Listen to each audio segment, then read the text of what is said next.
start the record, and Rebecca, you can do your spiel. Okay. And there you are. Good afternoon.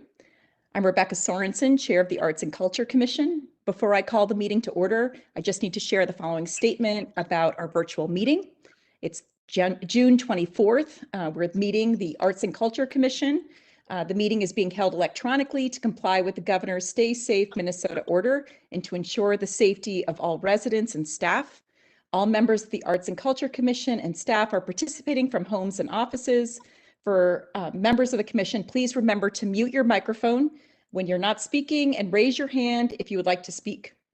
We ask that you do not use the chat function in WebEx as we meet unless you're having technical difficulties. And we will have a roll call vote after each motion this evening, as well as for our adjournment. And I will ask Perry Vetter to call roll after each motion. I will repeat the motion for the record before we vote, and we'll also repeat who made the motion and who seconded. We have a full agenda tonight. We want to get through this quickly. It's a beautiful summer night, so please be mindful of those watching, tuning in, and your fellow commissioners' time. Before we begin, there are a few things to cover for those listening in or watching online. The public has two ways to view the meeting tonight. They can watch the live stream on the city's YouTube channel or listen via phone using WebEx call-in. There is no community comment during the meeting tonight. The city is committed to hearing and receiving input on matters, so the public can send in comments to the City Council or Arts and Culture Commission through the Council correspondence web form, which is located on the website. The recording of the meeting will also be available to watch on the city's website tomorrow. You can go to Watch a Meeting link under the I Want To tab on the homepage. Thanks in advance for your patience as we work to conduct the meeting online using different software types and people all participating from homes and offices. We hope there will be no issues, but be assured that we will do our best to continue the meeting as best we can if there are any glitches. Thanks to everyone for tuning in tonight and for your interest in the Arts and Culture Commission and our work in the city. So the time is 4:32, and I would like to call the Arts and Culture Commission meeting to order. And Perry, would you please initiate the roll call? Thank you, Chair Sorensen. We'll begin the roll call. Commissioner Chandler. Here. Commissioner Fromm. Here. Commissioner Johnson. Here. Commissioner Rubin. Here. Commissioner Shen. Commissioner Stemler. Here. Commissioner Sorensen. Here. Commissioner Suko. Here. And Commissioner Westland. Here. Chair, your roll has been taken. Excellent. Thank you. Thanks everyone for being here tonight. Everyone should have received a meeting agenda on the city website. Did everyone receive the agenda? If you did, can I get a motion to approve the meeting agenda? So moved. Moved. Russ? Second. Seconded By Steve. by Steve. Thank you, Steve Suko. And Perry, will you please call the roll? Yeah, absolutely. Commissioner Chandler. Aye. Commissioner Fromm. Aye. Commissioner Johnson. Aye. Commissioner Rubin. Yes, aye. Commissioner Stemler. Got him on the hand wave. Commissioner Sorensen. Aye. Commissioner Suko. Aye. And Commissioner Westland. Aye. Your motion carries. Excellent. Now we're on to agenda item number 4. The May 27th meeting minutes were posted also on the City of Edina website. I hope everyone's had a chance to review the minutes. Are there any questions or changes to the minutes? See if anyone. I have a change. This is Chandler. Okay. Or a revision, suggested revision. Let's see, Roman numeral 5, last bullet point, we're missing a verb.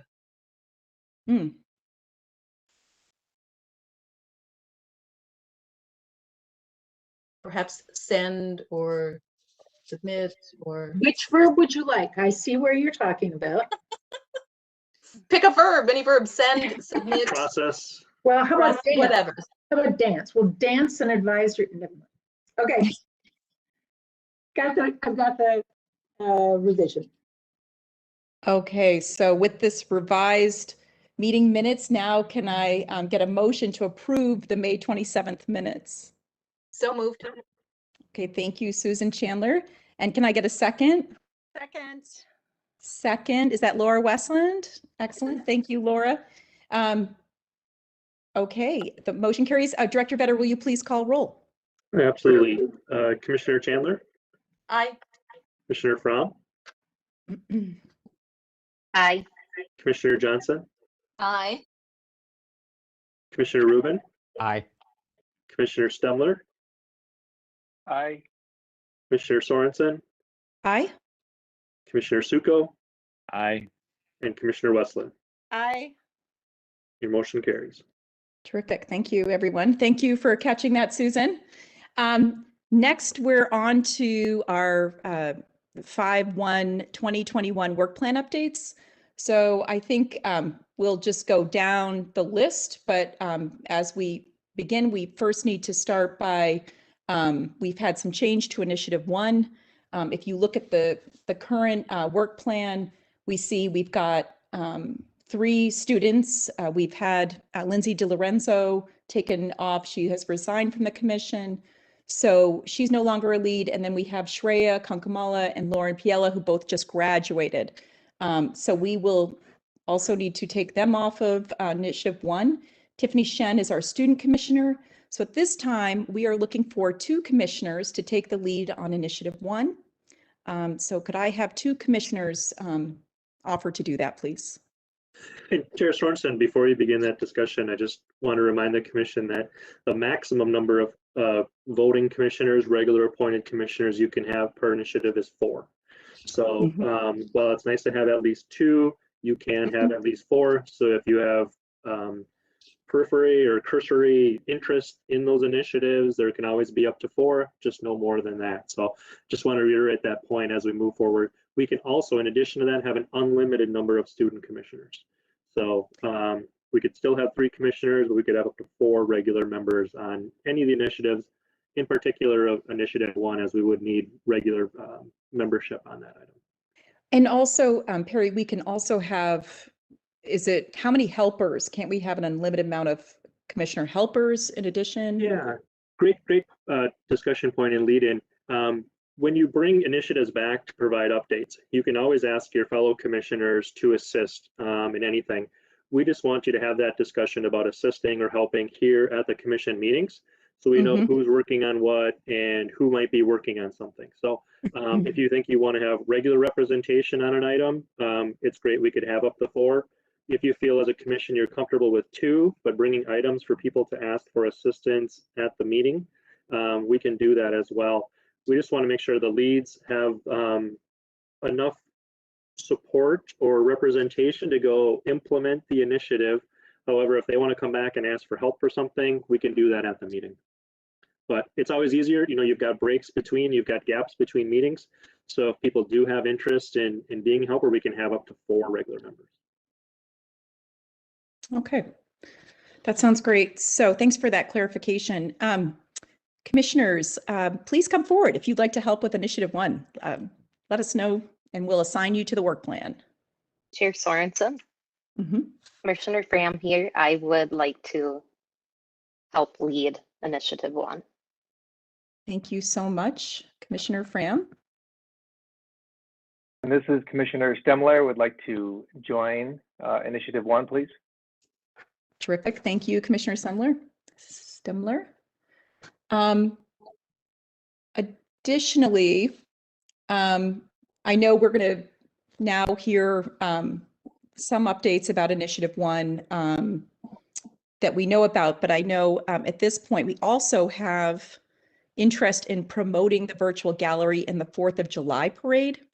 So Perry, would that again be, if that we have a wonderful commissioner here, Susan Johnson, who's offered to do that on behalf of our commission. Is that something that could be seen as, if that's something, to talk about right now, would she be a lead or is that a helper? How do we talk about that? Yeah, I would focus less on the words leads and helpers and just make sure that if people want to help work on an initiative in whatever form that you want to be able to help and go do those activities outside of the meetings, that we list you as one of the 4 regular members on your work plan. Okay. If you wanted to bring back and you said, hey, in September, I want to bring back this great idea and we need a couple people to handle a Friday and we need a couple people to handle a Saturday. It might be at the Fall into the Arts Festival, right? Those you can think of like, we're all working on this together to kind of take a turn on it. If you really want to think, we're working on initiative 1 and we want to be able to discuss and make progress on that in between meeting check-ins, then I would list yourselves as a lead for that item.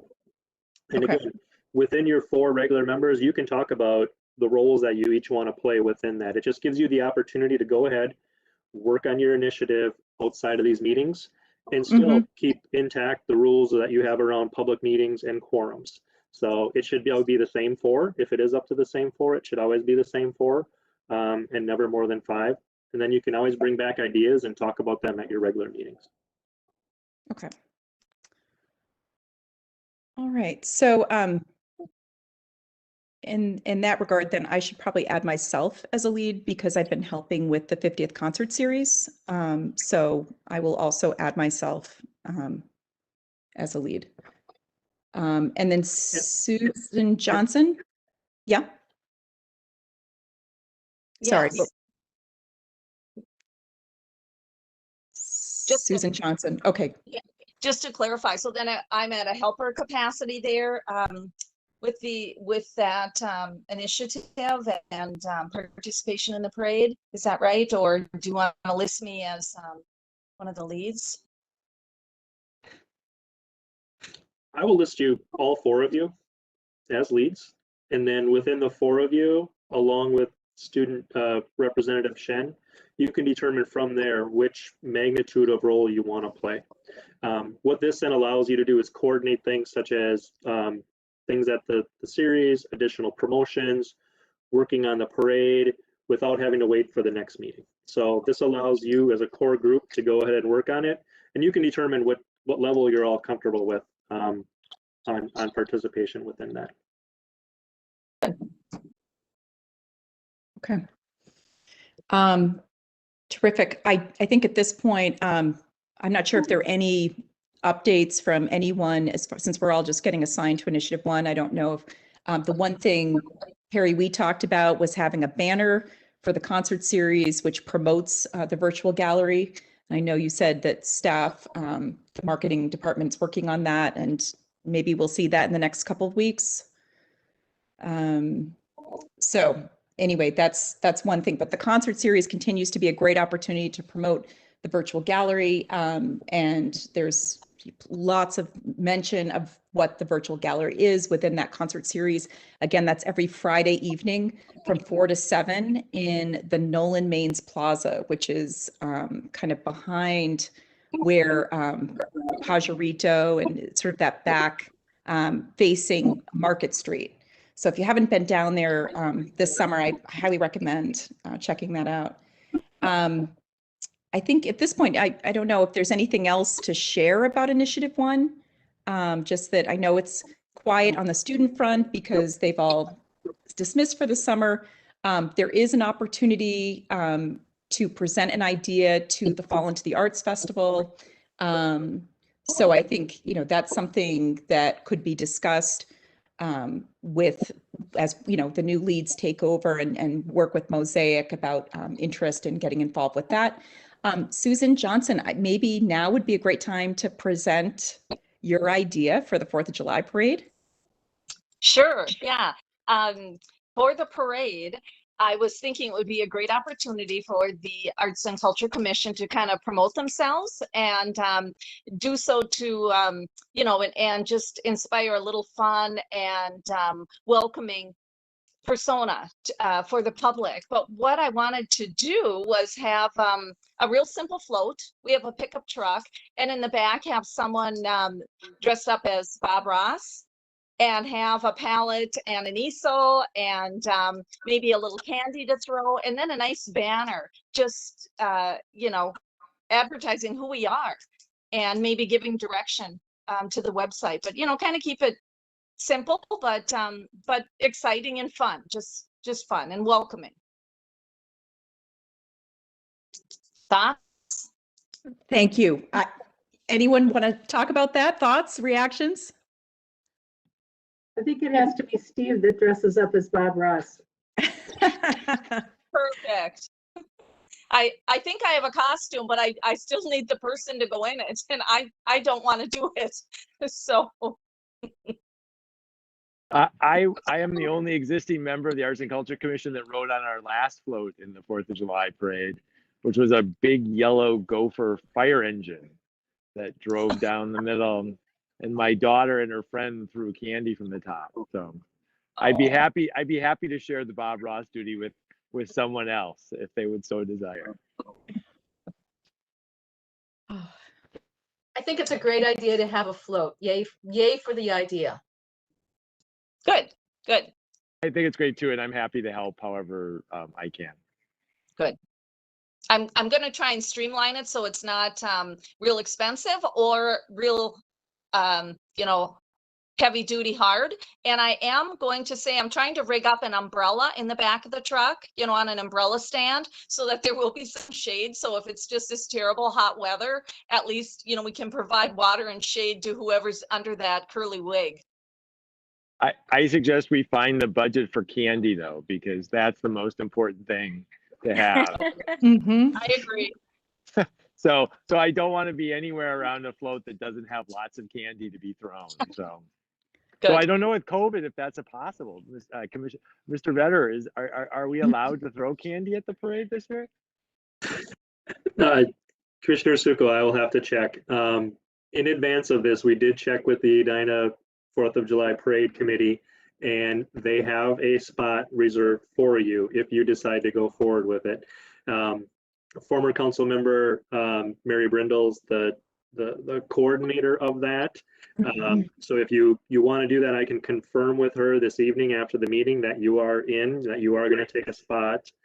And then if they have a lot of rules and procedures and how to stage that, I can connect that if it's again less than a quorum of you that want to work on the float for promoting the commission and the virtual gallery. I can connect those rules to you. Commissioner Johnson, she'll probably have to get a copy of your insurance for the parade, etc. So if there's again under a quorum group of you that wants to work on this piece of it, we can connect you to that. I would imagine we still have marketing dollars yet for the virtual gallery, and if that means we can, I don't want to pick the candy.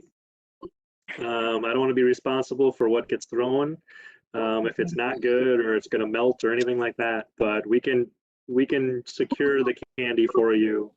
We just need to know what you want and how much of it. Hopefully there's not a candy shortage like there is a fireworks shortage. Yeah, sounds good. I also defer to Commissioner Stemler, who has an acting background, and Commissioner Rubin, who has a ham background, to be the Bob Ross character.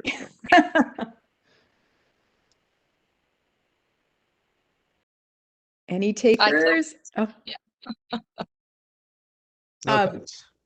Well, I'm so grateful to you for doing this. I'm sadly going to be out of town, or I would totally, and if you get desperate for Bob Ross, I can totally suggest some people. So, we'll happy to help. And as far as the, a sign or something about the virtual gallery, again, Perry, is that one of those things where we can quickly work with the city to come up with something with some of our marketing budget? We should act quickly. Our marketing person is out of the office tomorrow. We should do that Monday. I know there are lead times on this, and I don't know if that's, again, whoever wants to be assigned to this, we can quickly connect. We'd need to know dimensions of the truck, how you want to promote the gallery and the commission on that, and then get that back to you. Okay.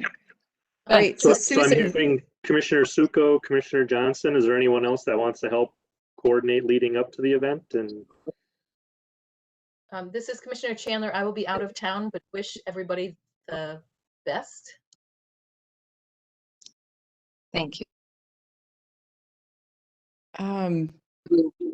Yeah, I mean, I'm leaving town on Saturday, but if you need help with just, again, some of the marketing, like on the car, making that happen, if there's anything I can help with, And the certainly. parade is Saturday. The parade is Saturday, correct? It's on the 3rd, just to remind people. We call it we say the 4th of July parade, but if the Third. 4th falls on a Sunday, it always occurs on a Saturday because of the parking lot issues with religious institutions. So. Okay. Well, exciting. I think we'll all have to, so Susan and Steve and myself, maybe on Monday, might chat about connecting with the city, about marketing and candy. Yeah, Okay. I Sounds think what good. would help staff is what you want to put in the banner, the size of the banner that would fit, what type of candy you decide, and how much of it. Okay. Okay. And I'm sure there's a lot of other details you'll come up with, but I think those are probably the crucial things to get. Mm-hmm. All right. And I'm thinking maybe from the art center, we could secure the easel and palette and a giant brush, something like that. Susan? I'm sure we can. I'm sure we can. My prior experience, an air horn would be greatly appreciated as well. You're I don't such have a that. sensitive artist. You're such a sensitive artist. Steve, did you have a banner on your car or how did you do it when you were in the parade? They did have a large banner, but that was probably now, God, I mean, that was probably 6 or 7 years ago. And I'm assuming Susan Terneski, if we have no clue where it is, it went across the entire Gopher. It was a big fire engine, so it would not work on, I don't think, Commissioner Johnson's pickup truck. So I suggest a nice new one, especially since we're trying to promote the virtual gallery. So, right. So I think a nice new one, but we did have a banner somewhere at the time.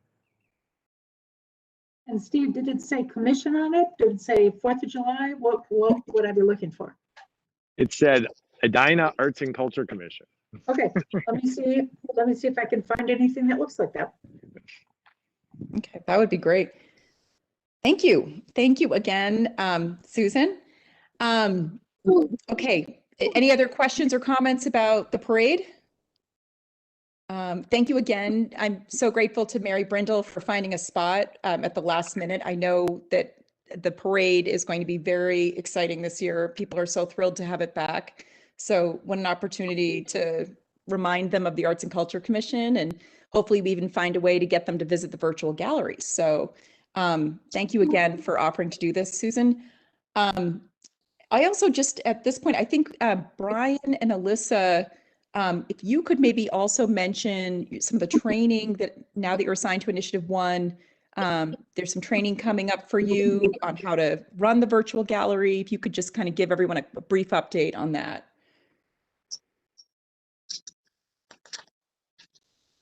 Yes, so we have a couple of trainings scheduled with city staff coming up tomorrow as well as early next week.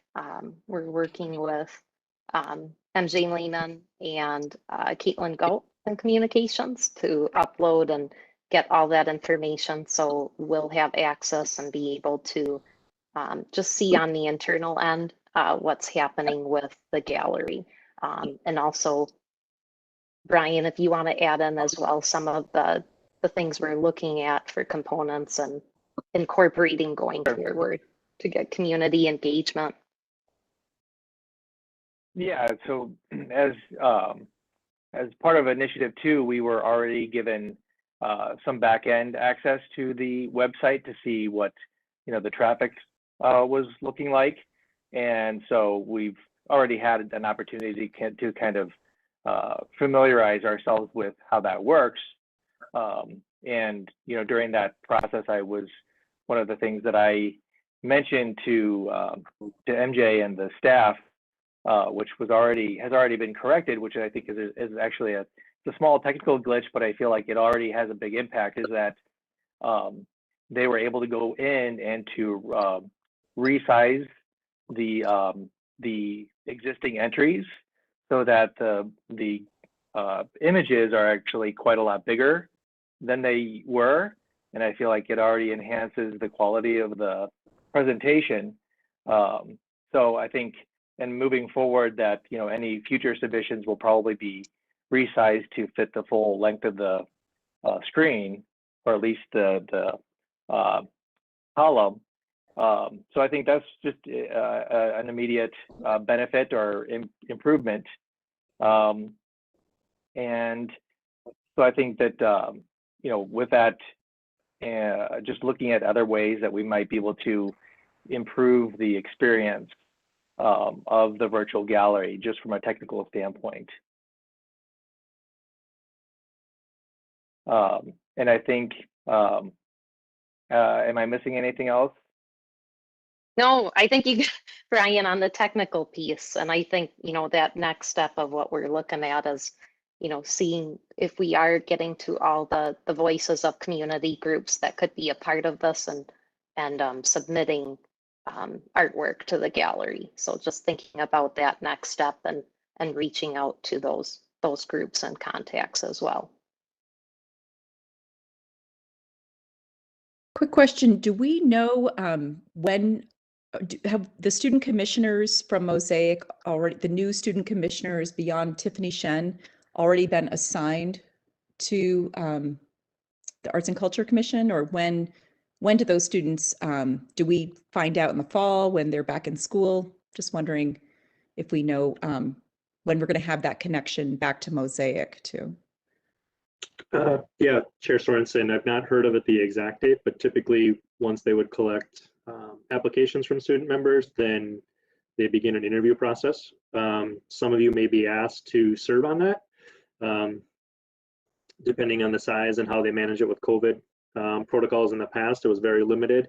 I think before they had asked for representation, so then they interview student members for placement on all of the commissions. So, so every commission will get typically 2 student members. I think during the COVID protocols, they added 3 just to kind of get more people an opportunity from that. So we will hear soon whether there's details on an interview process and then when appointments might occur. Speaking of vacancies as well, a new Arts and Culture Commissioner will be appointed by the council at their next July meeting. So the council's on a big break right now, not big in a huge sense for them, but they have kind of a different schedule here where they wrapped up in June. Their next meeting is July 21st. So the new commissioner will be appointed then. Their first meeting will then be the 22nd. The next Thursday will be Arts and Culture Commission. So we'll be planning orientation prior to that once the commissioner's on board and ready to go. So hopefully they can hit the ground running that Thursday. Terrific, thank you. Great. I mean, are there any other updates from Brian and Alyssa at this point? Thank you so much for going through the training and for learning about the virtual gallery. And I can see just from exploring it that the submissions are up, which is exciting. I think there are over 50 submissions at this point. And I know that there will be continued conversations about sort of some kind of an event, in-person event to celebrate the work or bring it into the physical world, as the mayor asked during our work session. So I know that will continue to be something to brainstorm and discuss, and maybe we'll see some of those ideas at the next meeting. If there's anything else to update us on about Initiative 1, just let me know right now. Otherwise, we'll move on. And it's Brian and Alyssa again. Chair Sorensen, I just have a quick question for Susan Tarnowski. Do you need, you had noted in the last meeting about holding a place for the Fall in the Arts for promoting the virtual gallery. Right.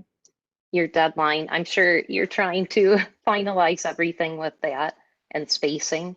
When would you need to know from the commission if you do want? Right now I will hold it. And Okay. as you think about how you might like to use some space, well, why don't we chat? Because I have a couple of other people with some ideas about how to create that space. So let's chat a little bit about what possibilities we might have. Great, thank you. All right, super, thanks. Terrific, thank you. Okay, and now on to number 2 on our work plan. Brian and Alyssa, as we sort of look at evaluating initiative 1 and sort of beginning to look at our next initiative. Anything you want to share at this point? Well, I think, I mean, we, looking at the analytics, it did, you know, that was clear that traffic to the site did increase. I would say, you know, significantly in correspondence with the marketing efforts. So that definitely did prove to have results.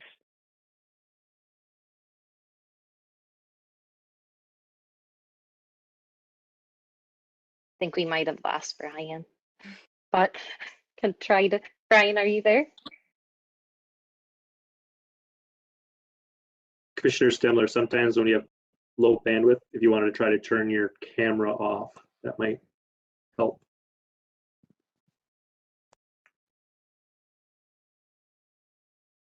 And certainly as he's trying to connect to, I can kind of give a quick update. I think just being able again to see on, you know, the inside of it with the training piece, we'll be able to also look at ways we can engage the community. We had talked about if there's maybe a voting of down the road, looking to see if we could bring, you know, the submissions to a smaller amount and taking the top 20, for example, and just hearing feedback from the community is a piece that will be great for the evaluation process. So seeing that, I know we have a couple of ideas on how to just make it a little bit more user-friendly for those that are participating. Another piece that we noticed as well with the virtual gallery is when it initially began, there were different themes that artists are submitting under. So just being able to evaluate that and see all of those submissions and how many of those are part of those different themes that are part of the virtual gallery. Brian, did you want to add anything with the evaluation process? I got disconnected, so I didn't hear what you said. I'm sorry. I just discussed real quick about the voting piece, how we might down the road look at that as an option as well to engage the community and see as we're tabulating results and the different categories for the virtual gallery, because that's something that I think maybe for those that are initially seeing it for the first time don't realize that there's different categories that these artists are submitting underneath. Yeah. Yeah, and I think you know, from a I might be reiterating it, but you know, from an analytics standpoint, you know, being able to see how many people are visiting the site, but so far not being able to see, and maybe there's a way to find out how long people are spending on the website. And I think that, you know, finding ways that we can maybe improve engagement and like retention on the site could be helpful. And then also for, you know, using a virtual element for future possible initiatives, it would, you know, figuring out ways to improve engagement in the virtual realm through the use of commenting or the voting aspect, I think would be worthwhile investigating, you know, and seeing if we can, you know, integrate that and how well that works. Because, you know, we've already talked about how, you know, those have benefits, but there's also a lot of drawbacks, especially if people choose to, you know, use nefarious means to interact with that.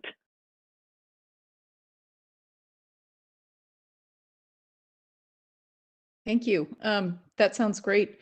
Are there any questions so far on just, I see that, so eventually there will be a report, I guess, you'll put together with your findings and the analytics too from the marketing department of the city and their findings. And so just looking at the deadline for that, is that sort of, are we just carrying this through until the virtual gallery closes in December and then doing a report, or how soon, I guess, are we looking at completing that? The completion date says December 2021, but I'm just wondering, you know, it's great to hear the update, and just wondering if you're sort of putting these together so that you'll have something comprehensive at the end, maybe.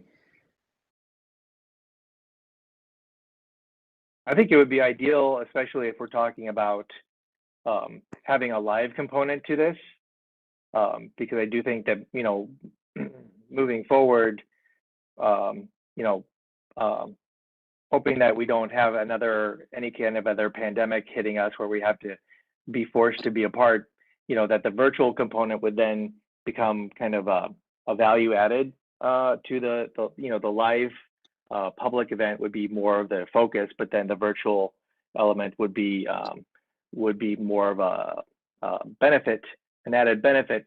So I think having enough time to experience what the live aspect of initiative 1 would be, I think would probably be very beneficial to the final report. Terrific. Thank you. Thanks for staying on top of that and keeping us posted. So in the marketing plan, so pretty much everything's in effect right now. Are there new media buys coming up, or is it all just kind of in play right now? Do we know that yet, or is it just? Chair Sorensen, are you asking Brian and I? Oh, either one the of you. marketing. Yeah, with the marketing, just we any we update. can certainly connect with Caitlin. We're meeting with her, I believe, tomorrow online, and I know she's been working in the past with the past leads on coordinating some marketing efforts. So, you know, you had mentioned as well, Laura Westland has promotion of it coming up in August in the Edina magazine. But Oh, I think, yeah, that's something else actually through. oh, yes, Ray and yep, Lindsay. So, separate.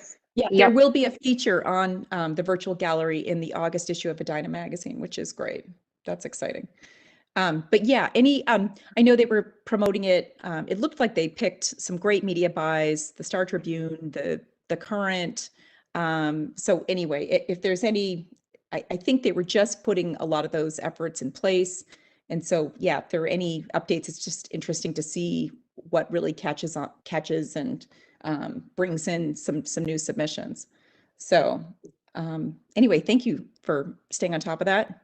And okay, now I guess we'll move on. If there's nothing else, any questions or comments about the first 2 initiatives, then we'll move on to initiative 3.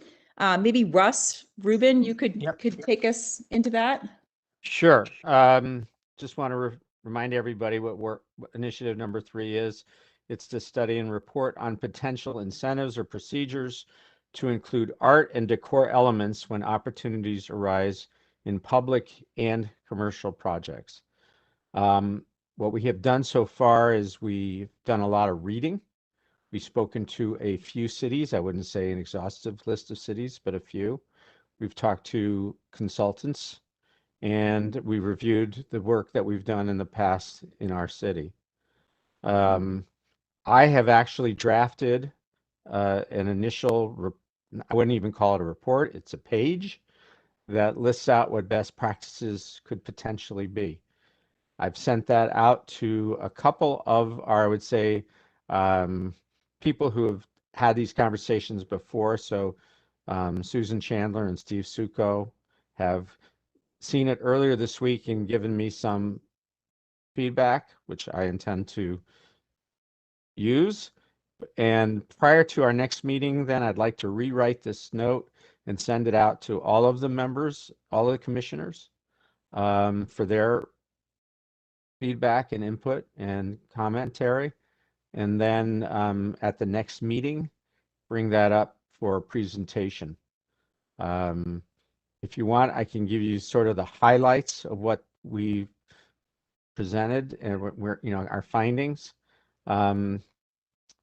Basically, to make sure we have clear objectives for what public art actually is and the role it plays in our community, and it's a much more expanded role than what it has been and is today. It's about making sure that we know who in the city staff is responsible for the various elements of the public art. Right now, I think that's been a little bit nebulous, and we need to clarify roles and responsibilities. We've seen a best practice in some other communities regarding a parallel 501c3 that creates funding for certain projects that has the support of the community, which sometimes can differ from what the city's intentions are, but that needs to be done in a way that they don't work at cross purposes, and it's a cooperative operation.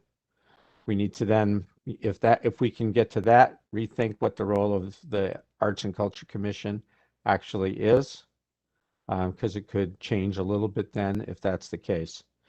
There needs to be procedures and protocols in place for certain kinds of projects in the city. If there are commercial developments, the role of public art and how we make that institutionalized and implemented, and not sort of just a best effort. It needs to be done in a serious way. And the same goes for public projects of a certain size, that we recognize that there are aesthetics that can be built into our public developments above and beyond where they are today. Of course, that requires a budget, and that needs to be determined how that is created and where the budget comes from. This probably is part and parcel of what the consultant that the city has hired to work on the art center maybe needs to consider all of these steps as that plan gets rolled out. And you know, the whole 501c3 parallel organization, I don't know who does this. I don't know if this is the role of the commission, the role of the city, the role of well-intended citizens, but we really should have a Friends of Edina Public Arts organization, much as they have in St. Louis Park, which was really impressive for what they've done. So that is kind of a big bundle of things. I don't know how implementable it is, but it is certainly aspirational and something that we should try to discuss and see how the city, the staff, the elected officials feel about this. So that's kind of the big picture. That's terrific, Russ. Thank you. Does anyone have any questions or anything they want to ask Russ about what he just talked about? And you know, excuse me. So Rebecca and Susie have been totally involved in this, and thanks to them for their inputs. Well, and I think you bring up a good point. At this juncture, we're really just trying to take the temperature of the council to see if this is something they'd like us to. I mean, we have a strong point of view that this is something we should be doing, that, you know, other communities like Edina have protocol in place. If development is over 500,000, 1% of it goes to public art. It's very clearly stated. I think it would be great. I think that, you know, the report that you put together is a great starting place. And I think, you know, it'll be very interesting to see what other feedback members of this commission have. But then it would be sort of, again, it doesn't really tell council like, this is what we think you should do, but it sort of is, again, just preparing them for the idea that this is something we really think is important and something to take seriously. And I mean, I overheard the planning commission call.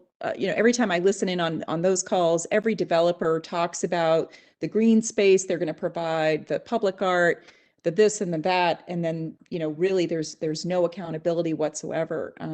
You know, if the budget kind of doesn't allow that at the end of the day, then it goes away. And so this would sort of say up front, you know, we expect this amount to go to public art if you're going to develop an Edina. Right. And so I'm so glad this is on our work plan. And I do think that we're sort of priming the pump for something I think that could be exciting to see carried out as a policy, even maybe for 2022. I don't know, but that's getting into maybe ideas for the next work plan. But I think that there's still a lot of work to do on this. But I'm really excited that the report's pretty close and ready to share.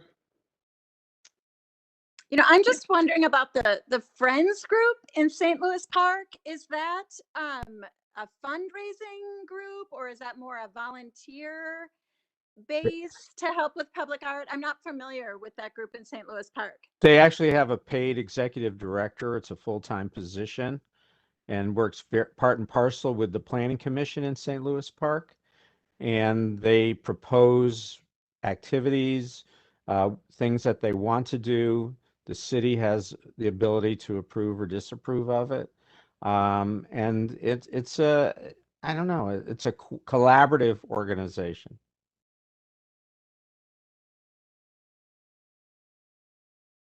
Did that answer your question? Yeah, that gives me a lot more information. Thanks. They actually have a website. You can go and look at it. Oh, okay. Okay. And yeah, it's really impressive what they've been able to do. Great, thank you.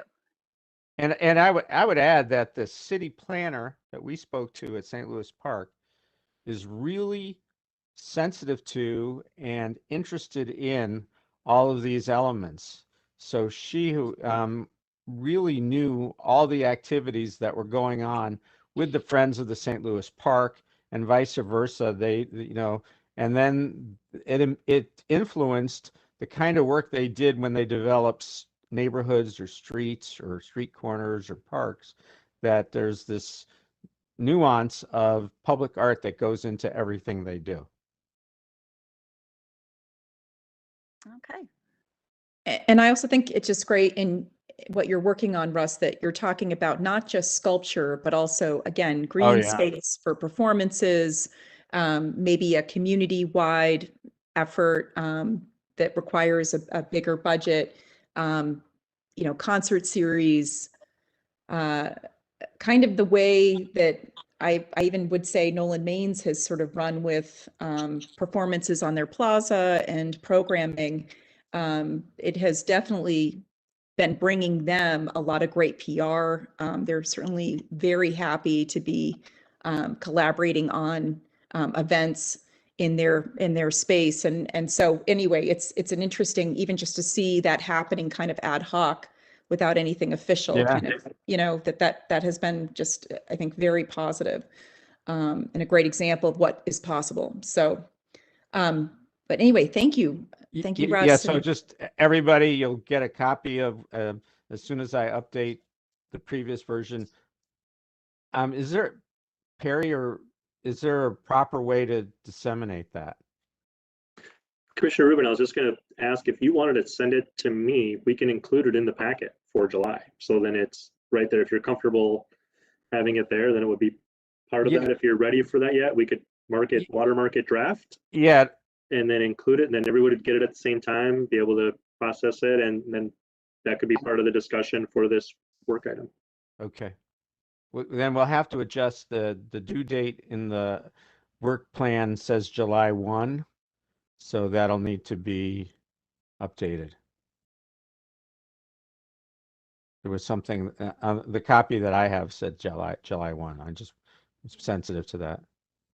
Well, I was just letting the commission know that as far as progress updates, the quarter ends July 1st. Oh. Yep. Okay. Your completion date is still listed as December, obviously, because this one looks like it's better on track, but as staff would roll in and provide a progress update, that's a new portion of the work plan that the council wants to see.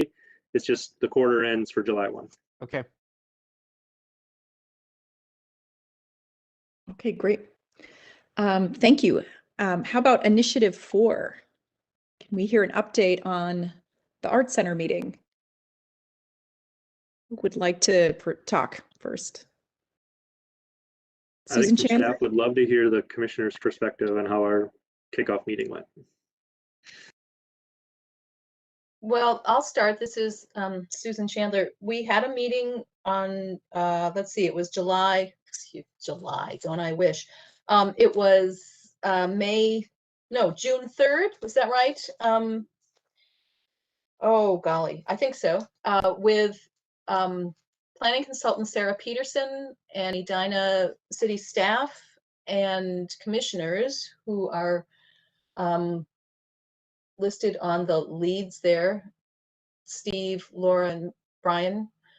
And I thought it was a very useful meeting. Clearly, Sarah Peterson is coming to this with a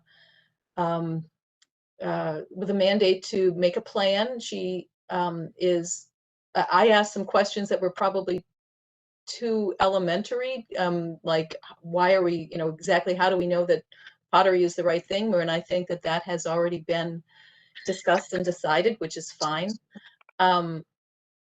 So I have the sense that this was a very good kickoff meeting to gather background and information, and that from here we'll be moving on and having a series of additional meetings to talk about what is next. That's sort of vague, I know, but I welcome others who were at that meeting to chime in.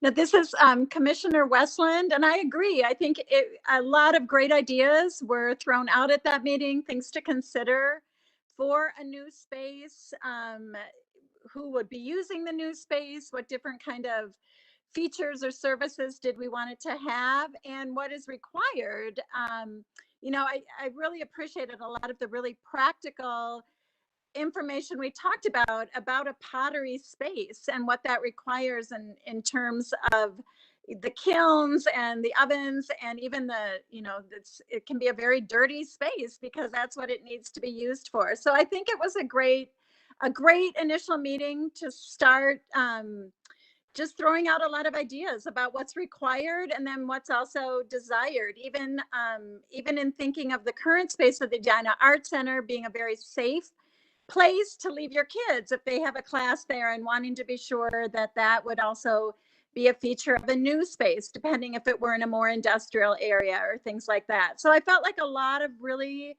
interesting details were mentioned and covered, and it was a good place to start. And Sarah just seems like a really terrific, knowledgeable person to work with, and it will be great to continue and learn more.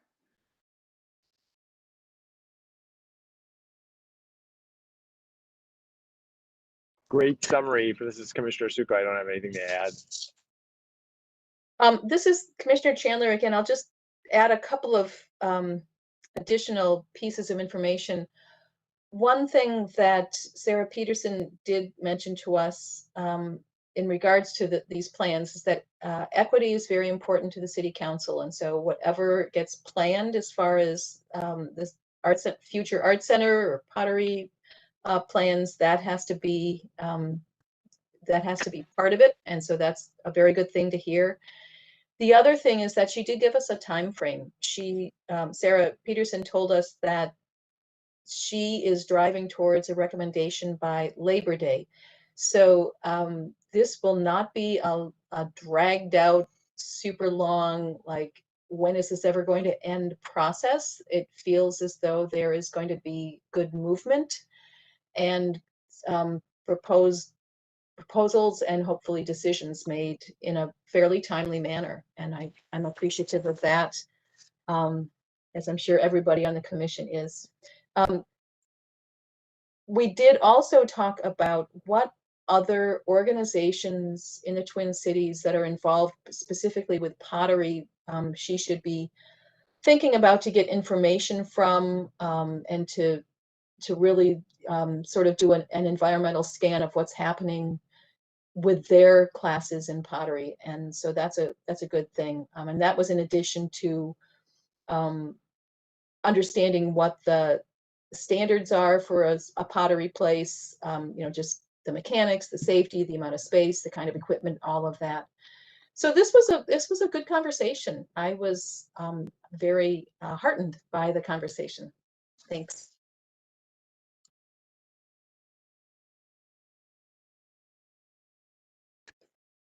I think from a staff perspective, I'll just add that she is the external centers or offerings that you had discussed as potentials. Commissioner Chandler, you said a great way, environmental scan.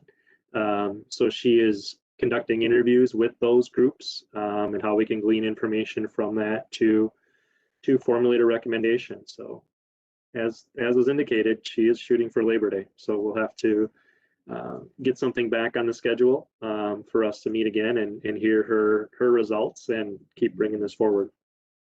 Question, Commissioner Rubin, is she given any parameters to work with in terms of budgets? What can be built or bought in terms of property and stuff like that? This current phase, what we're looking for is what's the correct pottery program and offerings and market that would work for us. The next phase is going to be to translate that into, we also have a project architect that was in attendance listening in, because what they will then do is create that menu of options to see is what is standard, what would have to be added to a custom build for ventilation or cleaning, and then we can formulate what would that cost and what's the square footage. That's the variable, is what's the cost per square foot for us to lease or rent, whether it's industrial, commercial, and where it would be and what type of piece that is. But in addition to, if there's excess square footage, how would we might utilize that as well? But the focus is strictly pottery then. We've been using pottery as a working word. We've talked about three-dimensional art. So for a center, the things that we're unable to do on the lower level, whether it be jewelry, painting booths. Okay. Okay. There's a lot of that three-dimensional things that kind of flows together, the kilns and wheels, but got it. Things you can't do elsewhere. Okay. Would some of the current art center stay intact? Like I know for the summer that children's art classes are still being held there.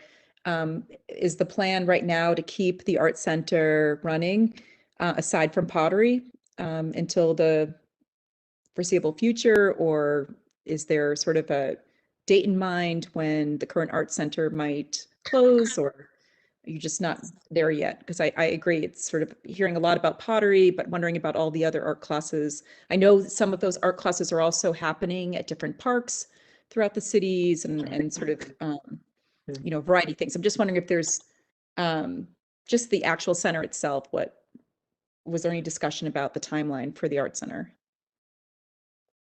Chair Sorensen, that's something we'll have to discuss with the city council. As we've kind of said, they've given us direction to go pursue an alternate pottery space. They've not decided on anything future or past that. It was very obvious to us that when we saw program registration for the summer that we needed to provide a safe environment. So at the current art center, we do feel comfortable using the main floor. Students are not in the loft, students are not in the basement. We also feel that having students in that building is a safe environment now, not utilizing the equipment downstairs. So that the dual use would be of great concern to us. There are classes that would occur at the senior center. Susan did program items at our parks. However, right now we have the direction to pursue pottery. We don't have a decision point yet on what that means. We would kind of bring this all back for a circle over. What are the required repairs, you know, from the building envelope, ADA improvements, safety improvements, and how we would utilize that. The council was interested in that sort of decentralized approach for now until there can be a bigger vision. But right now our direction is to pursue alternate locations for, and again, we continue to use pottery, but that three-dimensional art. Good, thank you. I'm getting asked that, so it's important for us to all understand kind of what the latest is from council. So thanks for sharing that. Yeah, I just want to clarify too on how we're using the art is for programs. It's not drop in, it's not open, but it's for those scheduled programs that we can have occur there. Mm-hmm. Okay. Great. Brian, I don't know if you had any other thoughts or comments to add from the meeting. Oh, great. Well, I thought it was very enlightening. I think what I mostly took away from it was that, yes, that it was the plan was to have it be more of a kind of a dedicated space to focus on three-dimensional art, and that, you know, compared to some other cities where it's some of their art centers are 3D spaces and art spaces, including also like performance space and stuff that this would be more of a dedicated space instead of kind of a multi-use space, which can run into problems with having to move things around and make equipment and furniture portable, which can also create a lot of problems. And I think also what the what our contractor is going to be investigating is also the use, like how much of a percentage of use is going to be or typically comes from outside the city, people visiting Edina to use the space versus the residents, and how much that the art center would work as an outreach resource as well as a community resource. So I thought it was very interesting. I wanted to just mention that now that I'm also part of Initiative 1, I don't want to be like hoarding the initiative. So I am interested in maybe focusing on Initiative 1 and Initiative 2 and opening up my slot in Initiative 4 if there's somebody who currently would like to take it, or if the new commissioner coming on would like to take it as well. So I don't want to overextend myself. Oh, thank you, Brian. Well, so maybe if we can take you off Initiative 4, then that would open up that spot for the next commissioner, if that's, unless one of our current commissioners might want to jump in there, but that's terrific. I know you're very involved with 1 and 2, and I appreciate, I think that's great. We don't want to overload you. There's a lot coming up. So thank you. Thank you for offering to do that. So I think that's a great idea, maybe opening up that spot for whoever might join us for the next meeting. So thanks, Brian. Thanks for the updates, everybody. It's exciting. I mean, it's great to hear what's going on, and the timeline's pretty amazing. So it's moving quickly, which is great. Terrific. So I think at this point, if there's nothing further to talk about with the work plan, the current work plan 2021 and updates, I think we've covered a lot of things here, which is terrific. Now we're on to 5.2, which is 2022 work plan development discussion. So this is where we just start to begin the process of brainstorming ideas, things that we might want to sort of see on the horizon for 2022. There may be things on our current work plan that will carry over. I'm imagining Initiative 3 and Initiative 4, for example, will both be active still in 2022. We can have a discussion around that. And any other sort of ideas that anyone might be thinking about or want to bring up at this point in the call. This is sort of our time to toss around some ideas. We'll do that this summer. Start thinking about what might be possible, what might be a great sort of next initiative, learning from Initiative 1 and where we're at in the world with everything opening up again.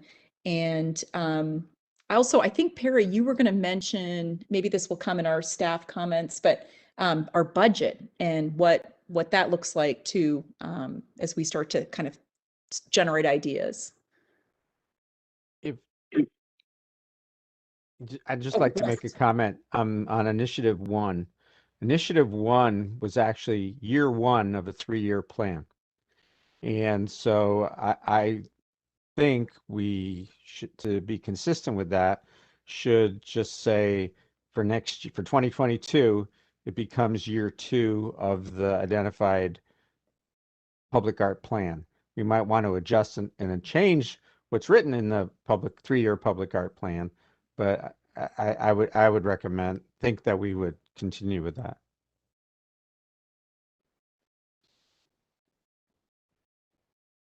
And it might be good it might be good for everybody to see that 3-year plan as well. Yes, Chair Sorensen, Commissioner, I was just going to mention that In your packet this evening, we did put in some of the work plan development guidance, a very slimmed down number of slide decks from MJ, who came to your last commission meeting, just about the process of the work plan. How you really have tonight, you have July, you have August. It would be great to have a recommendation in August to bring forward your desired or proposed plan. Chair Sorensen would present that plan to the City Council in October. From there, there's a staff review piece where we can really get a handle on how this impacts other departments, staff workload, those types of things. And then the council really debates and deliberates on that in December. So that's kind of why you're starting now to get to December. In addition to what Commissioner Rubin had indicated, in your plan or in your packet this evening, we added in the comprehensive guide plan, just to always be mindful that there is a chapter in the comprehensive guide plan on arts and culture. In addition, we included the 3-year art plan. And the one that I have, I know there was a lot of narrative background that came along with that. I did not include that. So maybe I know we do have a number of new commissioners. So maybe some of the existing commissioners want to talk about how that 3-year plan was going to be developed and what kind of some of those key metrics were going out. And then if you'd like, I did put together a synopsis of where the Special Revenue Fund, the Arts and Culture Fund is at. I indicated we do that at least twice a year, once when you are talking about your work plan, and then once when you begin the year to really understand where you are on some of those projects. So I can do that now, or I can do that after you have a discussion about what you want to have in your packet. Terry, just a note, I've made you the presenter here. If you'd like, I'll just jump in and I'll share my screen quick and we can get this covered. WebEx look a little bit different. And I'm sharing a spreadsheet screen. I'm gonna zoom in if that's helping people see numbers. Is that a little bit better? I can see Russ, so Russ, give me a thumbs up if it looks good. Okay, I can only see Russ right now. No, it's good. It's Okay. good. Yeah. All right. So the fund balance of the year end, so December 31st, 2020, and just so you know, these dollars come from our, we call it the CAFR, the Comprehensive Annual Financial Report. This is delivered at the same time that the council receives its annual audit. So the fund balance at that point was $68,895. As you entered 2021, there's a 2021 general property tax allotment that comes into the fund of $20,000. Now, as I reminded you in the past, that's an amount that has always, it's never been a finding in our audit. However, it's always been a concern about general tax dollars going into a special revenue fund. So I always caveat with, someday that may end. I can't predict that, I can't announce that, but someday that may be a point where the council says, we're no longer going to do this because of accounting procedures. There may be alternates, there may be other things, but as of right now, I just always want to warn that to that. Obviously, through utility billing and other donations, those amounts come in. We don't account for those on the front end. We'll mark those at the end of the year. I wanted to highlight there are a number of expenditures that we have talked about. One that I'd like to get on your radar to make sure you are okay with it. The first is we're encumbering an expense of up to $11,500 for the Edina piece. We encumbered up to $3,000 for marketing for the virtual gallery. And I would like to encumber about $10,000 to make sure we can make some immediate repairs in and around some of our current public art pieces. That puts an anticipated fund balance, again, without any other revenues coming in, of around $64,000 at the end of 2021. That's our anticipated. Could go up, could change. You could decide in the fall you want to spend additional dollars on marketing again, but here's the snapshot in time of where our fund balance is, anticipated revenues, and what we have for encumbered expenses. So as you plan your 22 work plan, there should be around $64,395 available to this. Again, the commission would make a recommendation for spending Staff would have to approve that. Again, it would go through our purchasing authority of what levels we have. If it exceeds certain amounts, we would have to get council approval. But I just want you to be aware of, we talked about doing this twice. So when you prepare your work plan, and we can do this again at the end of the year. I can drop my screen back if we wanted to have a discussion, and I can always pull it up later if is desired.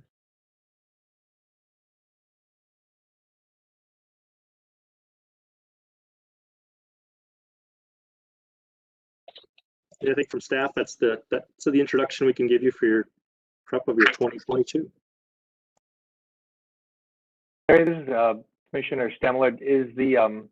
Is the budget kind of a use it or lose it, or does it roll over into like unused portion roll over to the next year? Yeah, I think that's what's caught staff and the commission surprised when we first discussed this, is that it is a rollover. Unbelievable. That's why it's a special revenue fund, so it does continue to roll over. However, because it rolls over, that's the concern of allocating a general fund tax dollar levy to it. So we're calling it a special revenue fund. We're allocating general tax dollars.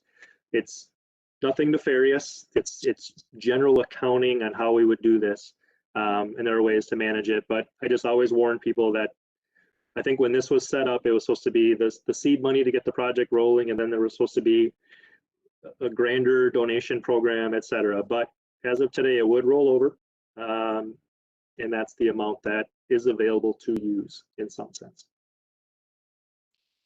And the only thing, this is Commissioner Stuka, the only thing I'd add is that $20,000, in my understanding, was always an annual allocation specifically for the sculpture, the call for sculptures that were used to be highlighted in 50th in France and on the promenade. So they were never commingled in any earlier conversations. The dedicated fund from the property or the utility bills, and was always kind of like, that was always never visible to the commission, and the 20,000 was always a specific allocation to use for those call for sculptures. There used to also be a specific $20,000 for when we used to have a music in Edina program, but I didn't know they were commingled. Better, so that I just wanted to clarify that that's kind of new learning for the commission as well. And it's a good point. I will point that out. I don't know exactly what they were, but there was music and public art, and I think the music went away, and I think it's just for public art. But I do want to point out that your definition of public art expanded when you approved your 3-year art plan. So it kind of didn't talk about just physical art anymore. You talked about a number of a variety of things. That definition of public art that you have in your plan fits with what you can use it with here. So while you still can use it for sculpture, you can still use it for the physical environment. By widening your definition in your 3-year art plan, gives greater flexibility to the use, as long as, again, it's an authorized expense. And that is, as we moved away from the public call for sculpture, again, that program, like I know we used it for the student sculpture competition for 2 years and stuff like that. So it was all part of it organically grew. The part I just wanted to clarify for everyone though is we never knew it was kind of like one big pot. It was always, well, we didn't know about the other, we didn't think about the other pot. So I think we knew it was there, we just never knew about it. So, or we never really talked about it. So good times. Ask a question. How much did the student sculpture competition cost the commission, or the city? I mean, what was the budget range for something like that? And just, I know that was pretty popular when it happened in the city. I wasn't involved with the commission when the decision was made to sort of shift gears and focus in other directions. But could someone talk about that? I mean, just looking at 2022 and sort of even just some of the struggling to healing kind of artwork we're seeing in the virtual gallery, and the possibility of, is there an appetite for like engaging with the Edina schools and doing something? There's a lot of discussion around struggling to healing, mental health, and just wondering if, this commission sort of made an active decision not to do student art competitions, or kind of someone could sort of enlighten me a little bit about that.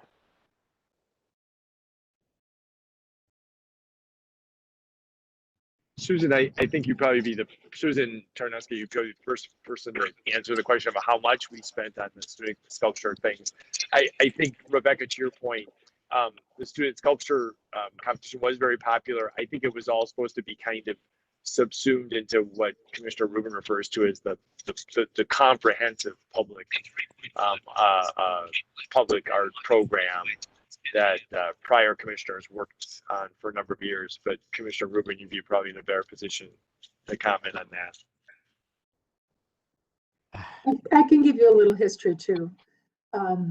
The commission did actually decide not to continue with any public sculptures. The first student sculpture contest was occurring as I arrived. Additional funding had come from the Edina Education Foundation. So they were a great support for us and a liaison into the schools. There was a call and there were 3 sculptors identified to build things. The second year was also a call and the commission supported that. There were a variety of adjudicators. I think, Steve, actually you were one of the judges for these. 80 submissions were received and 3 things were built. So the cost in the 2 different years, I don't have it in the top of my head, but it was different because we did 3 sculptures versus 1, or 3 the first year and 1 the second. And then when we did the fish sculpture, we had a call. The city helped us with a specific call out for bids to actually create the sculpture based on one of the winning children's sculptures. So they were done a little differently each year. And I think the decision was to go away from any kind of sculptural work while this broader vision of public art took hold.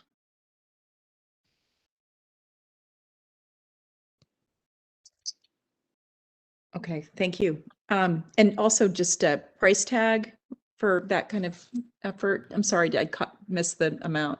I don't have it on the top of my head, but I'd be glad to look at it and send that back to you. Okay, thanks.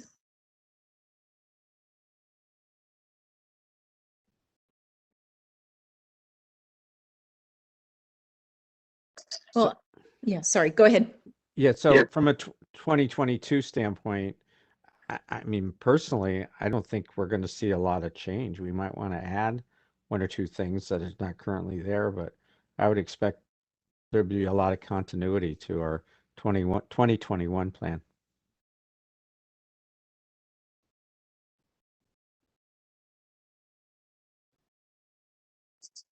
Yeah, do other commissioners have thoughts about 2022? And I mean, I think, you know, I don't know if anyone else has been sort of thinking about ideas and what we learned even from our joint session with council.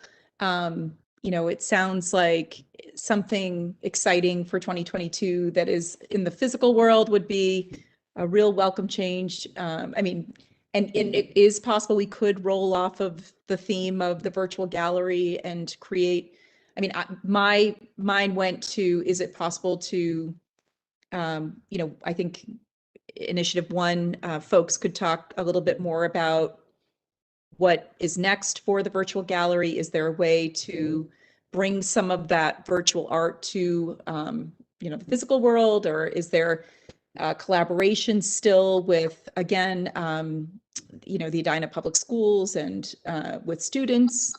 And I mean, this sculpture, I believe we heard that there's room for the opportunity to bring another sculpture to Centennial Lakes. You know, I don't know if there's anything, I'm sure maybe we'll hear some more during staff comments, but I think it's good to just get the wheels turning, and it's great to know what is in the budget. And I agree. I think there are a lot of things on our work plan that we'll want to continue working on and take to the next phase. But does anyone else have any thoughts at this point? Things that they're turning over, ideas that maybe they'd like to throw out to the commission? ideally, I'm looking forward to future meetings where we can even sit around a table and sort of talk about some of these things, because it's harder to share like this and be creative, but this will be a good time this summer to really start looking around and getting inspired. Brian even mentioned to me, someone is painting beautiful murals over the Galleria that you pass, and that was very eye-catching and interesting, and if that's a Galleria initiative or who's doing that. But there's a lot of discussion around digital art in different communities. So anyway, we'll just have to all keep kind of looking around and finding inspiration. And certainly if you're seeing things in other communities, you want to share ideas, love to hear more. So am I seeing a hand somewhere? This is Commissioner Stemler. I've just got a question regarding the budget allocation. In terms of thinking about future projects, are there rules or restrictions in terms of if the commission partners, or if we allocate a certain percentage of the budget to an initiative or a project, are there parameters or allowances for bringing in sponsorship dollars, or also doing private investment and combining that with commission money? Or can you give some guidance on that? I can give some general guidance, and the answer is yes. I think there's a number of ways to leverage city dollars with partnerships. It could be done privately. A good example is the Fall Into the Arts Festival. Susan and the Edina Crime Prevention Fund actually brings in sponsors for that event. But then there is, an expectation of recognition along with that. So I think you need to carefully balance your public initiative with what the requirement is for bringing in private dollars. The Edina Community Foundation also has some dollars dedicated to art and a community initiative. So while that may not be a true sponsorship or anything, it might be more of a partnership that could be done there. I'm not sure exactly what the schools have, but again, I think there are ways with the right partners and the right expectations and clarity on what you're looking for to leverage dollars to go further.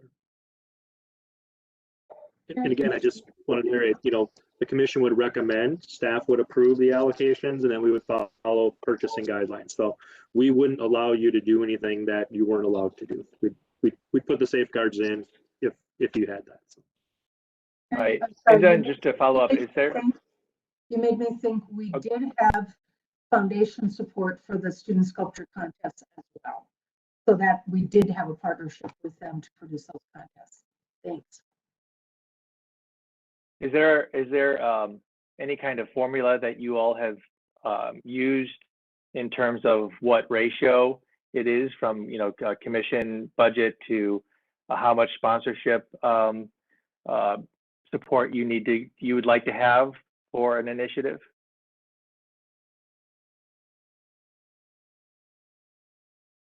No, I don't think we didn't have a hard and fast rule. I think okay. Part of it was we didn't really know how much money we had, and we tried to keep part of the investment as low as possible. But I don't know. It was probably a good rule of thumb. It was not scientific. Commissioner Fram, I would just add to, just as Brian and I are thinking about, Initiative 2 and moving into next year, I think the virtual gallery is a good start to kind of look at if we're not, narrowly thinking, bringing a sculpture, could there be some of those 2D pieces? Because I think part of that gallery, the ultimate goal is finding pieces that we could curate and bring to different locations, whether it be City Hall, and maybe invest in some of those pieces. If it's just a brainstorming thought and thinking, and looking at those submission pieces, and if there'd be a process for that. But I think there's a good start. There's a really great quality of work that's on the gallery that we could get started with and look at.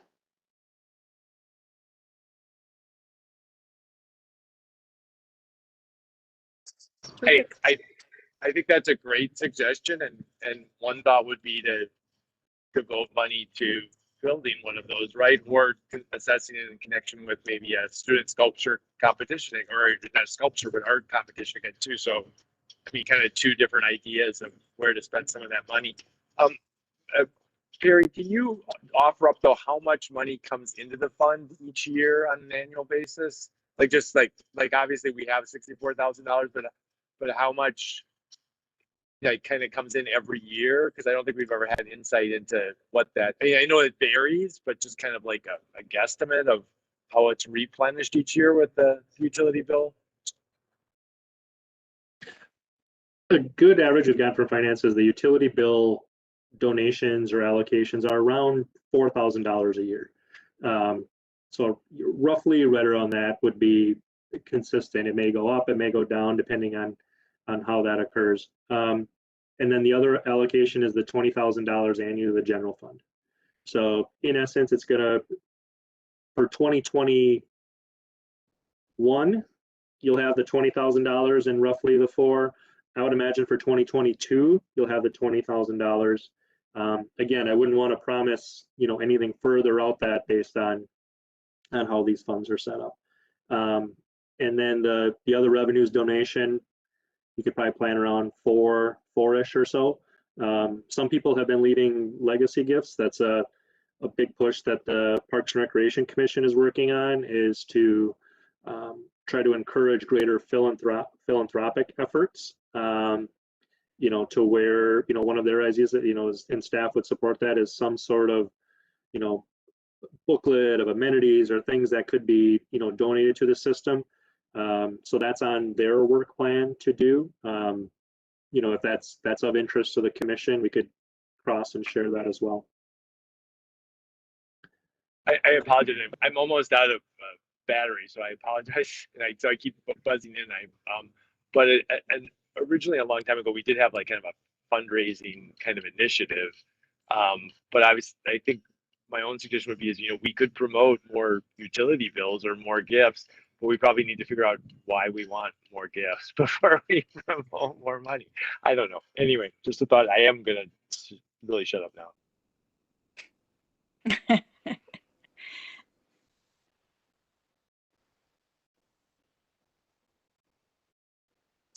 Okay, are there any other comments or feedback at this point people want to give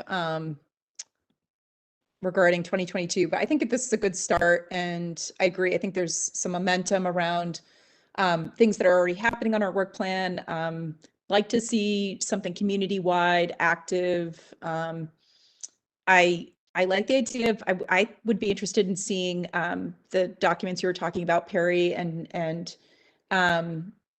any possibility of doing something with, I was contacted by the Historical Society about more on the topic of racial justice, exhibition that they're looking for community partners to get involved with for Black History Month.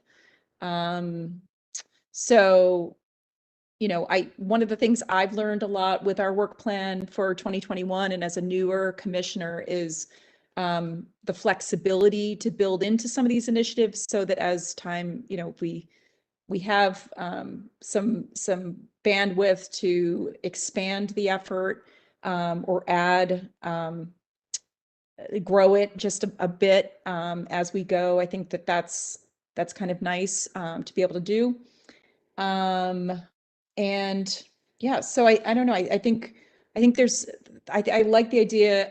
Look, I'm really, again, hearing a lot from the community about this idea of struggling to healing and the healing part, and people coming back together in person. And I have to say, as someone who has children in the Edina Public Schools, I mean, there was a lot of excitement around those past sort of youth, it doesn't have to be sculpture, but art, community-wide art competitions. And, I sort of like the idea of exploring something like that. But anyway, did I just see a hand, Brian, or no? Okay.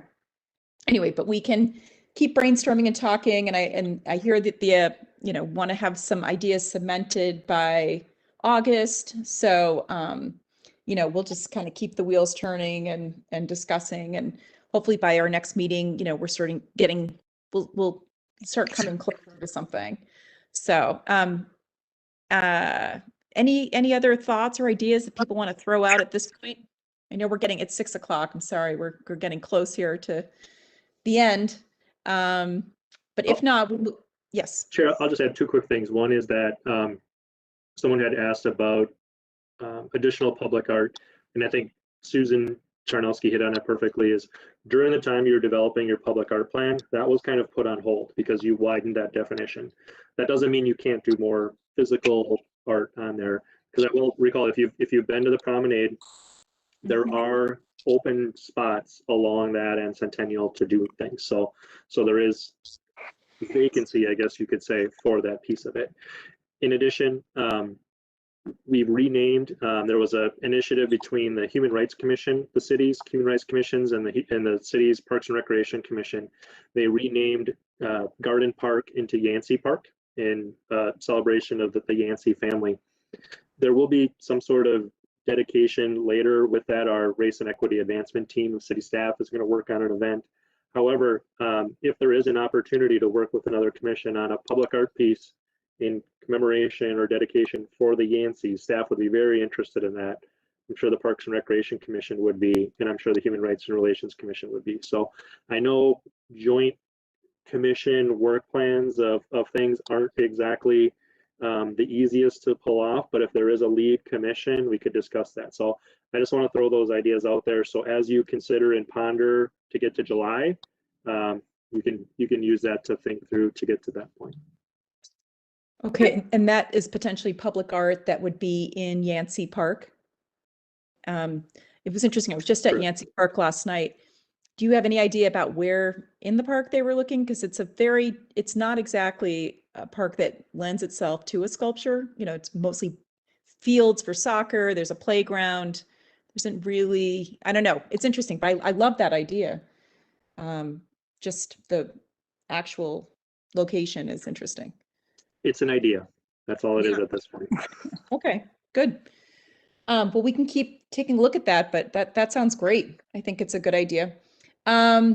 So anybody else have anything at this point? Otherwise, we can move on to item 6 as we kind of cruise through. I think we've touched on a lot of things. I was going to just mention the concert series continues to happen at in the Nolan Mains Plaza, and encourage everyone to go. Again, great visibility for the virtual gallery, Edina Liquor, and you know, attendance just keeps picking up every week. This week it's John Munson, who's pretty well. He does the New Standards holiday show, and you know, people really love his work. So I expect that'll be a big deal on Friday, as well as our city councilor, James Pierce's daughter, Olivia Pierce, is a student performer. So the Arts and Culture Commission is highlighting the student voices at intermission. And so recent grads or high school students from the metro area are performing, and that has been one of the real highlights of the series. So again, encourage folks to attend. That's between 4 and 7 on Friday nights. The student performers are usually around 4:45. So are there other comments from other members of the commission that want to be shared right now, or we want to keep this moving? I don't see any hands. Okay. So staff comments. Thank you, Chair. We'll be brief as well, and I'm not sure if Susan would want to give an update on how classes are going, but while she's thinking through that, she did update a number of you that prior to your meeting started, so maybe we can share that as well. I just wanted to highlight July 1st, your Q2 work plan progress is due on your work plan. So we've got your comments for this evening that we'll aggregate into that report. And then I just wanted to mention that your next meeting is Thursday, July 22nd. And that meeting will be of a hybrid approach. We are not exactly sure what that means, but we know that it will certainly mean City Hall will be open for you to attend a meeting in person. There will be some accommodation that we will still have a virtual option. We're not exactly sure what that looks like, but that's the direction we are headed. So You can plan, if you are interested and able and willing, that your next meeting, Thursday, July 22nd, will occur as one option to be here in the physical environment around each other. So as we discussed, no more Brady Bunch screen if you don't want to.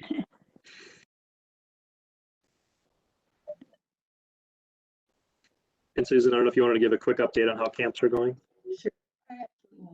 All I can say is that it is so much fun to have laughing and talking and making art and using our parks and coming in. Yesterday they made pine cone bears. How cute, for part of their art and nature. We have the youth tech camps going on as well, and those students or those campers are just as excited sitting at their computers and making things.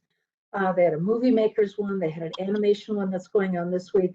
Really, really fun. And the other big thing, the only other update I'll give you, the Fall into the Arts Fair Festival Committee met this morning, and based on the number of applicants, the number of interested food vendors, as well as sponsors, we have made a decision that we will go for a full art fair. So we are going to figure out how we can use not only the parkway in the lower part of Centennial, but also go up into the parking ramp that's owned by one of the corporations from the area, or the tendencies from the area. So jurying for artists will begin next week, and as of this morning, we had 234 artist applications.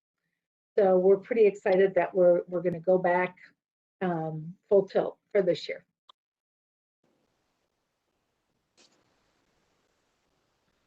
That's exciting. It is. It is. Susan, this is Commissioner Westland. Are we thinking of having a booth for the Art and Culture Commission at the September Art Fair event? I think that had been discussed at a previous meeting. Yep, we definitely will. We had a short conversation about that earlier. I think Alyssa and perhaps Brian and I are going to just touch base on possibilities. And certainly, Rebecca, if you'd like to be part of that, that's great. But yes, we will do that. Okay, that's great.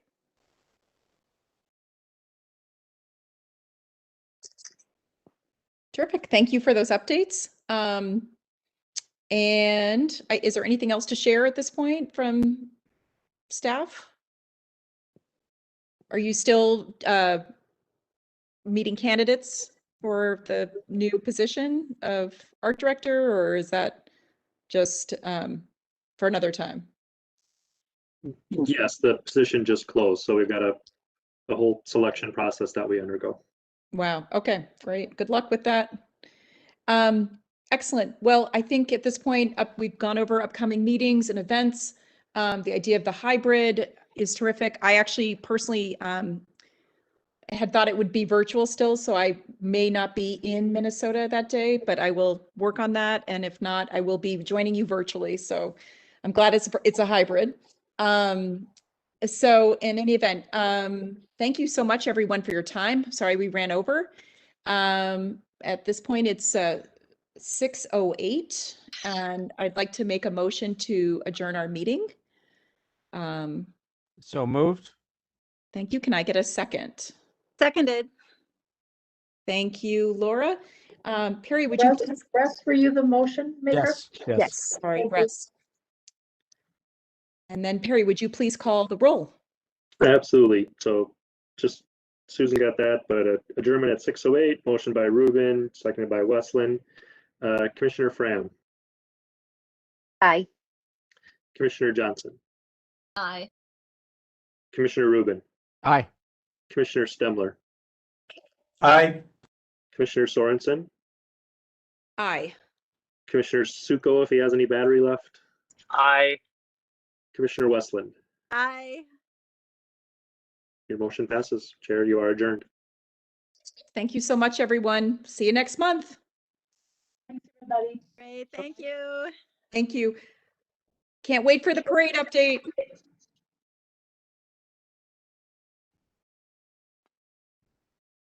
Thank you, Susan. Have a good night. Thank you.